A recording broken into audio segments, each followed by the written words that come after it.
Assalamualaikum warahmatullahi wabarakatuh. Saya nak ajak anda semua jom menunaikan umrah bersama dengan bin Naim Travel. Kenapa? Sebab kelebihannya kita duduk dekat dengan masjid hotel kita. Percaya tak? Tak percaya? Kita tanya jemaah kita, jom. Ni salah seorang jemaah kita. Assalamualaikum.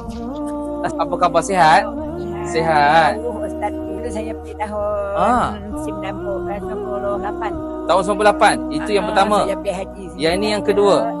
Dah start je, semua tak ada. Oh, masya-Allah. Asyik pergi dengan wheelchair. Okey ke? Kita punya hotel dekat tak? Hotel kita dengan masjid. Sekarang ni. Dekat. Dekat.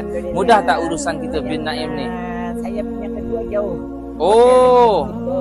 Ni dekat. Kedua ni dekat.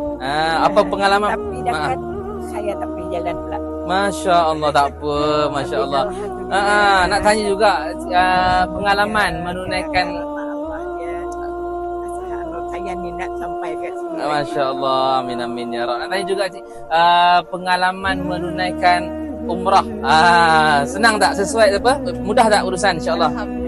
Alhamdulillah. Rasa senang. Sebab juga dialisis kan? Urusan dialisis dengan hospital semua. Alhamdulillah semua dimudahkan. Subhanallah, mudah-mudahan. Ada lagi. Siapa yang bantu petugas kita ni? Hasan. Hasan. Nama awak disebut Hasan. Sebab apa? Memudahkan urusan jemaah kita Baik untuk dia orangnya. hospital. Subhanallah. Ramai orang suka dia.